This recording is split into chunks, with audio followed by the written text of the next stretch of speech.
다시 이르시되 내가 가리니 너희가 나를 찾다가 너희 죄 가운데서 죽겠고 내가 가는 곳에는 너희가 오지 못하리라. 유대인들이 이르되 그가 말하기를 내가 가는 곳에는 너희가 오지 못하리라 하니 그가 자결하려는가? 너희는 아래에서 났고 나는 위에서 났으며 너희는 이 세상에 속하였고 나는 이 세상에 속하지 아니하였느니라. 그러므로 내가 너희에게 말하기를 너희가 너희 죄 가운데서 죽으리라 하였노라. 너희가 만일 내가 그인 줄 믿지 아니하면 너희 죄 가운데 죽으리라. 내가 누구냐? 나는 처음부터 너희에게 말하여 온 자니라. 내가 너희에게 대하여 말하고 판단할 것이 많으나 나를 보내신 이가 참되심에 내가 그에게 들은 그것을 세상에 말하노라. 그들은 아버지를 가리켜 말씀하신 줄을 깨닫지 못하더라. 너희가 인자를 든 후에 내가 그인 줄을 알고 또 내가 스스로 아무것도 하지 아니하고 오직 아버지께서 가르치신 대로 이런 것을 말하는 줄도 알리라. 나를 보내신 이가 나와 함께 하시도다. 나는 항상 그가 기뻐하시는 일을 행함으로 나를 혼자 두지 아니하셨느니라. 이 말씀을 하심에 많은 사람이 믿더라. 그러므로 예수께서 자기를 믿은 유대인들에게 이르시되 너희가 내 말에 거하면 참으로 내 제자가 되고 진리를 알지니 진리가 너희를 자유롭게 하리라. 우리가 아브라함의 자손이라 남의 종이 된 적이 없거늘 어찌하여 우리가 자유롭게 되리라 하느냐? 진실로 진실로 너희에게 이르노니 죄를 범하는 자마다 죄의 종이라. 종은 영원히 집에 거하지 못하되 아들은 영원히 거하나니 그러므로 아들이 너희를 자유롭게 하면 너희가 참으로 자유로우리라. 나도 너희가 아브라함의 자손인 줄 아노라. 그러나 내 말이 너희 안에 있을 곳이 없으므로 나를 죽이려 하는도다. 나는 내 아버지에게서 본 것을 말하고 너희는 너희 아비에게서 들은 것을. 인간은 누구나 이 땅을 살아가면서 자유롭기를 원합니다. 세상의 그 어떤 것에 매여 살아가는 것이 아니라 내게 주어진 의지를 가지고 내가 선택한 것을 마음껏 누리고 활용하며 살아가기를 원하는 것이 우리의 삶의 보편적인 태도라고 말할 수 있을 겁니다. 그럼에도 불구하고 우리는 자유롭지 못한 삶을 살아가고 있습니다. 모든 사람이 무언가에 매여 살고 있다고 해도 과언이 아니겠죠. 어떤 사람은 돈에 매여 살고 어떤 사람은 사람에 매여 살고 또 어떤 사람은 관습과 전통에 매여 살아가고 혹은 나 자신의 쌓아온 삶의 경험치에 매여 살아가는 사람들도 있습니다. 그것이 우리의 삶의 자유로움을 보장할 것 같지만 그러나 너무나 안타깝게도 그것은 우리를 자유롭게 하는 것이 아니라 도리어 우리의 삶을 붙들어 매거나 정체되게 하거나 혹은 우리의 삶에 평안하지 못한 것에 붙들려 살게 하는 이유가 됩니다. 무엇 때문에 그럴까요? 우리의 삶을 자유롭게 할 것이라고 여기는 세상의 모든 가치는 결국 하나님으로부터 나온 것이 아닌 것이 많기 때문에 그렇습니다. 그러니까 세상에 속한 것의 속성 자체가 어디에 기반을 두고 있냐면 죄에 기반을 두고 있는 것이 많기 때문에 그렇습니다. 우리의 삶을 편리하게 하고 또 안락하게 해줄 만한 그래서 자유롭게 할 것이라고 여겼던 그것을 붙잡고 내 마음껏 자유롭게 살기를 원하지만 결국 우리 안에 있는 죄의 문제가 해결되지 않으면 우리는 세상의 그 무엇으로부터도 또 그 어떤 것을 가지고도 자유로운 삶을 살지 못한다고 성경은 말씀하고 있습니다. 그래서 요한복음 8장은 예수 그리스도를 믿는 모든 그리스도인들의 삶의 자유의 대헌장이라고 말할 수 있습니다. 진정한 의미의 자유, 우리가 그토록 존재적으로 갈망하고 있는 자유로움이 주는 평안함을 누리며 살아가는 것이 바로 진리이신 예수 그리스도를 통하여서 우리에게 주어지는 가장 귀하고 복되고 아름다운 선물인 것을 요한복음 8장은 우리에게 말씀해 주고 있는 것입니다. 그래서 요한복음 8장을 읽어보면 확연하게 드러나는 것이 있죠. 인간은 죄인이다 라고 하는 사실입니다. 또 그 죄의 문제를 해결하지 못하는 한 결국 인간은 죽음에 넘겨지고 동시에 하나님의 나라에 들어갈 수 없다는 사실도 말씀합니다. 때문에 예수 그리스도를 믿는 믿음 안에서만 우리는 구원을 얻을 수 있고 죄의 문제를 해결받아 하나님 나라에 속한 자로서의 삶을 살아갈 수 있다는 것을 분명히 말씀하고 있습니다. 여러분, 유대인들에게 있어서 자유를 향한 갈망은 무엇으로부터 비롯되었다고 말할 수 있을까요? 정치적인 억압입니다. 로마라고 하는 사회로부터 정치적인 억압을 받고 또 그래서 세금 문제와 혹은 노동의 문제와 여러 가지 삶의 문제 앞에서 그들은 자유롭지 못한 삶을 살았습니다. 혹은 자유롭기 위해서 끊임없이 인간의 방편을 가지고 투쟁하고 싸워보지만 그들은 결국 그들이 누리고자 했던 자유를 경험하지 못한 채 살아가고 있다고 해도 과언이 아니죠. 그런데 그런 외부로부터 주어지는 억압, 정치적이고 사회적인 억압이 그들의 삶의 자유를 빼앗고 있다고 생각했는데 예수 그리스도께서 오셔서 선포하시는 메시지의 중심에는 우리의 자유를 빼앗는 것이 외부적인 것이 있는 것이 아니라 어디에 있다고 말씀하고 있습니까? 내 내면의 문제다라고 말씀하고 있습니다.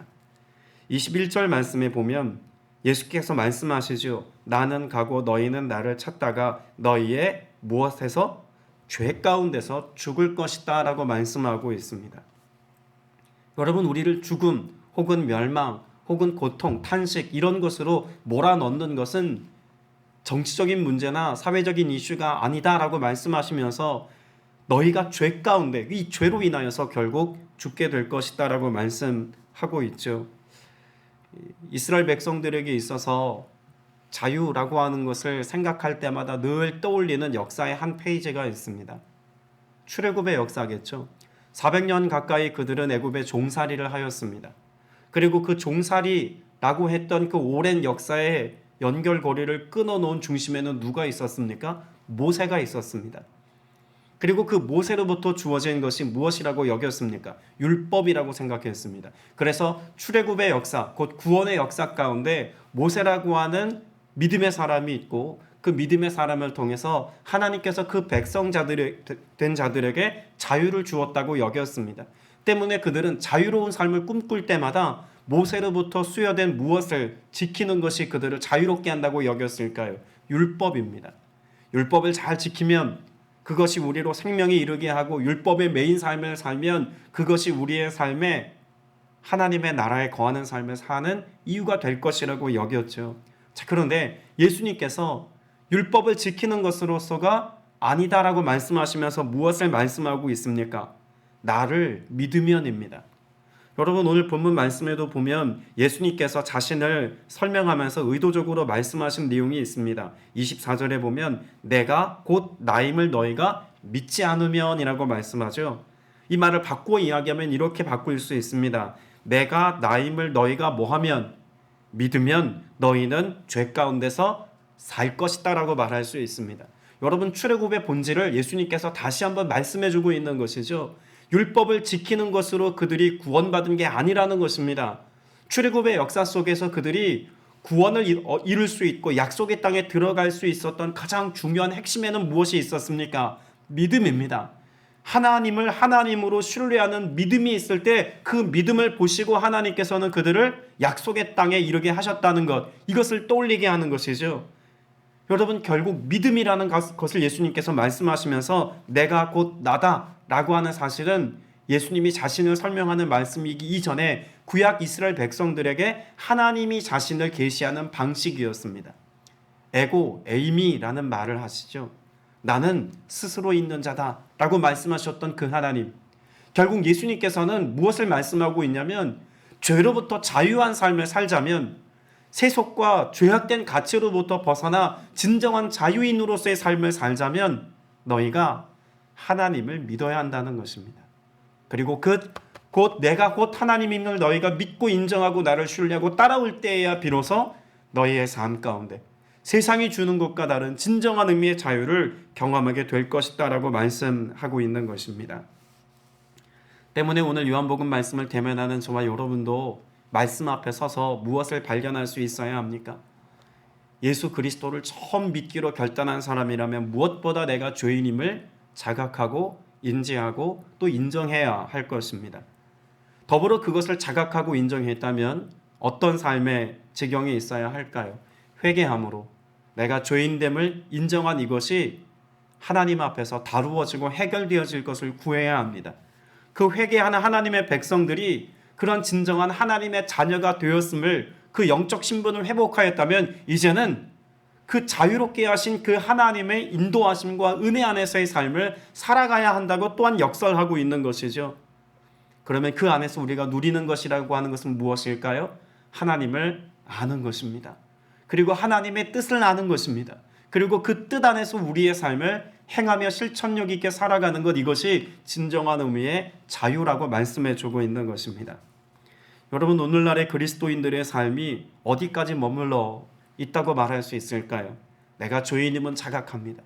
그리고 회개도 합니다. 그리고 하나님의 자녀의 신분을 회복했음을 기쁨으로 받아들이기는 합니다. 그런데 우리가 점점 미약해지는 부분이 있습니다. 구원자 되신 예수 그리스도를 알려고 하지 않습니다.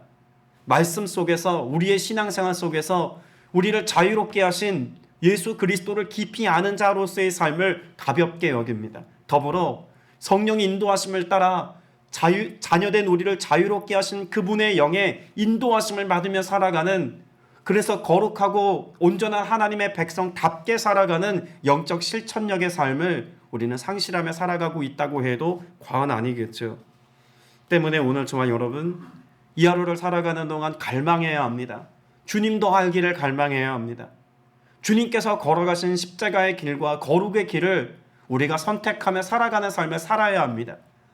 예수 그리스도께서 우리를 자유롭게 하셨습니다.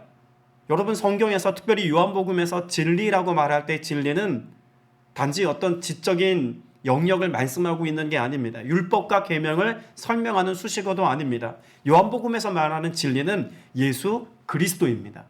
그러면 오늘 진리를 알지니 진리가 너희를 자유롭게 할 것이다라고 하는 말씀은 예수 그리스도를 알 때 그 예수 그리스도로 인하여서 우리가 자유롭게 된다는 것을 말씀하고 있는 것 아니겠습니까? 오늘 우리가 한번 죄의 문제를 청산한 그 사실에 대한 만족으로 살아가는 것이 아니라 매일매일 예수 그리스도를 더 깊이 아는 자로 살아갈 때 우리는 매일매일의 삶 속에서 세상의 세속에 죄악된 삶의 방식에 묶여 살아가고 짓눌려 살아가는 것이 아니라 진정한 자유를 맛보고 누리며 살아가게 될 것이라고 말씀하고 있습니다. 갈라디아서 4장 8절에 보면 하나님을 알지 못하는 자, 여러분, 이들의 삶의 특징을 뭐라고 말씀하고 있습니까? 본질상 하나님의 자녀가 아니라고 말씀합니다. 더불어서 하나님의 자녀가 아니기 때문에, 그 본질이 그러하기 때문에 무엇의 종로로 탄다고 말씀하고 있을까요? 죄에게 종로로 탄다고 말씀하고 있습니다. 여러분, 예수님의 탄식이 어디에 있습니까? 예루살렘을 보고 예수님이 탄식하셨던 것은, 예루살렘이라고 하는 외적인 조건은 하나님의 율법, 하나님의 거룩함, 하나님의 임재, 이런 것들을 상징하고 있지만 실제 그 안에 무엇이 없었기 때문에, 하나님이 그곳에 임재하지 않으셨기 때문에 탄식했습니다. 죄의 문제를 다루는 그곳에 하나님이 계시지 않으므로 죄의 역사가 들끓는 것을 보시고 예수님께서 탄식하셨습니다. 그러면 하나님의 거룩한 성전된 오늘 저와 여러분이 예수님께 기쁨이 되어지고 하나님의 은혜를 표방하는 삶을 살아가려면 결국 우리 안에 무엇이 회복되어야 하겠습니까? 오늘 내 의지를 가지고 우리를 자유롭게 하신 하나님의 자유롭게 하신 이 은혜를 가지고 예수 그리스도 안에 거하는, 그리고 주님이 내 안에 거하시게 하는 그리스도와 연합된 삶을 살아갈 때 비로소 우리의 삶이 진정한 의미의 자유로운 삶을 산다는 것을 깨닫고 또한 또 실천력 있게 살아야 할 줄로 믿습니다. 요한복음에 보면 거하다라고 하는 표현이 자주 등장합니다. 성경 전체에 100번 넘게 거하다라고 하는 단어가 나오는데 그 중에 60번 이상이 다 요한복음에 나오는 말입니다. 그만큼 요한복음은 거하다라고 하는 말의 의미를 강조하고 있다는 것을 알 수가 있죠. 여러분, 여기 거하다는 것은 어디에 거하는 것을 말하고 있는 걸까요? 의미적으로는 아버지 집에, 본질적으로는 예수 그리스도 안에 거하는 삶을 말씀하고 있습니다. 근데 여기 거하다라고 하는 말의 의미가 주는 메시지가 크게 세 가지가 있습니다. 첫째는 한 장소에 머물다라는 뜻이 있습니다. 둘째는 사랑 안에 교제하다라는 뜻이 있습니다. 셋째는 순종하다라는 뜻이 있습니다. 자, 그러면 요한복음에서 말씀하고 있는 거하다라고 하는 이 의미는 누구에게 주어진 말씀일까요? 여전히 죄 가운데, 그 속박 가운데 살아가고 있는 사람들에게 주어진 말씀이 아닙니다. 자유롭게 된 자, 예수 그리스도를 믿고 하나님의 자녀가 된 그 죄의 문제로부터 철저히 해방된 하나님의 거룩한 백성들이 그 주어진 자유를 가지고 어디에 거해야 한다는 것입니까? 하나님 앞에 거하는 삶을 살아야 한다고 말씀하고 있습니다. 내게 주어진 자유의 은혜를 가지고 그 우리를 구원하신 예수 그리스도와 사랑의 교제함, 교통함 속에 오늘을 살아가야 한다고 말씀하고 있습니다. 예수 그리스도께서 우리를 자유롭게 하셨으니 자유롭게 하신 분, 곧 하나님께 대하여 순종하는 삶을 살아야 한다고 말씀하고 있는 겁니다. 그런데 우리는 자유를 가지고 어떤 삶을 살고 싶어 합니까? 방종하며 살려고 합니다. 내 마음 내키는 대로, 내가 원하는 대로, 믿음의 방식도 내가 원하는 것을 취하여야 은혜라고 생각하는 삶을 우린 여전히 살고 있죠. 여러분, 성경이 우리에게 주어진 자유에 관하여 말씀할 때 이 자유를 가지고 어디에 매여야 한다고 말씀하고 있습니까? 하나님께 매여야 한다는 것입니다. 복음에 매여야 한다는 것입니다. 그리스도의 사랑에 매여야 한다고 말씀하고 있는 것입니다. 여러분, 예수 그리스도의 오심에 관하여 말씀하고 있는 구절만 보아도 알 수가 있죠. 요한복음 1장 14절에 보면 예수님의 오심을 어떻게 말씀합니까? 말씀이 육신이 되어 우리 가운데 뭐 하심에? 거하심에입니다. 하나님이신 그분이 육신을 입고 이 땅에 오심을 말씀하시면서 거한다라고 말씀합니다. 오늘 우리 가운데 거하신대요. 무엇을 위해서 거하십니까? 한 장소, 이 땅에 거하십니다. 무엇을 위해서요? 사랑 안의 소리와 교제하시기 위해서. 그리고 하나님의 말씀에 순종하여 십자가에 오르시기 위하여 예수님이 이 땅에 거하셨다고 말씀합니다. 오늘 우리의 삶이 예수 그리스도를 닮아가는 삶이고 그 주어진 자유를 가지고 주님이 가신 길을 따라가는 삶이라면 우리도 주님 안에 거하는 삶, 그래서 하나님 앞에 거하고 사랑 안에 교제하고 순종하는 삶을 회복하는 저와 여러분이 되어야 할 줄로 믿습니다. 말씀을 맺습니다. 로마서 8장 2절의 말씀을 우리가 잘 알고 있죠. 그리스도 예수 안에 있는 자들에게는 생명의 성령의 법이 있어서 죄와 사망의 법에서 너를 무엇하였습니다? 해방하였습니다. 여러분, 해방이라는 단어를 우리는 역사적으로 충분히 이해합니다. 일본의 압제로부터의 해방, 또 6.25 동란을 지난 우리의 역사의 그런 아픈 상흔을 생각한다면 그런 공산 정권에서부터의 그런 해방의 기쁨, 여러분 이것을 우린 역사적으로도 충분히 이해하는 민족 아닙니까? 여러분, 그러면 결국 해방이라는 단어가 우리의 삶에 가져다 주는 가장 결정적인 가치가 있다면 무엇일까요? 첫째는 자유이고 둘째는 자유가 주는 기쁨입니다. 자, 그러면 죄와 사망의 법에서 우리를 해방하였다라고 하는 그런 위대한 선언물을 우리가 말씀을 통해서 대면할 때 여러분, 예수 그리스도께서 여러분을 세상으로부터 죄로부터 자유롭게 한 그 기쁨을 매일매일 누리며 살아야 하는 것이 그리스도인의 삶입니다. 믿으십니까? 여러분, 오늘 저와 여러분이 그런 하루가 되시기를 축복합니다. 근심에 눌리고 세상의 염려에 치이고 죄악된 삶의 방식에 우리의 삶이 길들여져서 여전히 염려하는 삶을 일상적으로 살아가는 것이 아니라 우리의 영혼을 자유롭게 하시고 우리의 마음을 평안케 하시고 우리의 육체를 세상의 메인 삶이 아니라 영원한 생명을 가지고 하나님 나라에 속한 자로 살게 하신 이 감격과 기쁨의 고백을 가지고 진정한 자유인으로 하나님께 메인 믿음의 삶을 사는 저와 여러분 다 되시기를 주님의 이름으로 축복합니다. 기도드리겠습니다. 은혜가 풍성하신 아버지 하나님, 죄악이 관영한 시대에, 죄악이 일반화된 시대에 오늘 우리가 살아가고 있음을 고백합니다. 주님, 이와 같은 죄악된 이 땅에서의 삶에 우리가 길들여지거나 여기에 익숙해진 삶이 아니라 죄로부터 자유롭게 하신 예수 그리스도의 십자가 대속의 은혜와 사랑의 가치, 주님께서 우리에게 말씀하신 영원한 하나님 나라 백성으로서의 삶을 오롯이 살아가는 믿음의 자녀들 다 되게 하여 주옵소서. 주님, 우리의 삶에 죄가 우리를 지배하고 역사하지 못하도록 오늘 성령께서 우리 안에 충만하게 임재하시고 우리를 통치하시고 다스려 주시기를 소망합니다. 성령님, 오늘도 우리 안에 함께 계셔서 어디를 가든지 무엇을 하든지 함께 하심으로 성령의 법을 쫓아 믿음의 삶을 살아가는 신실한 주의 종들이 다 되게 하여 주옵소서. 간구하는 모든 기도에 응답하시되 하나님의 뜻이 이루어짐을 경험하는 믿음의 백성들 되게 하시고 영혼이 잘된 같이 범사가 잘되며 강건케 하시는 주의 축복과 은혜 누리게 하여 주옵소서. 우리 구주 예수 그리스도 이름으로 간절히 기도드렸사옵나이다. 아멘.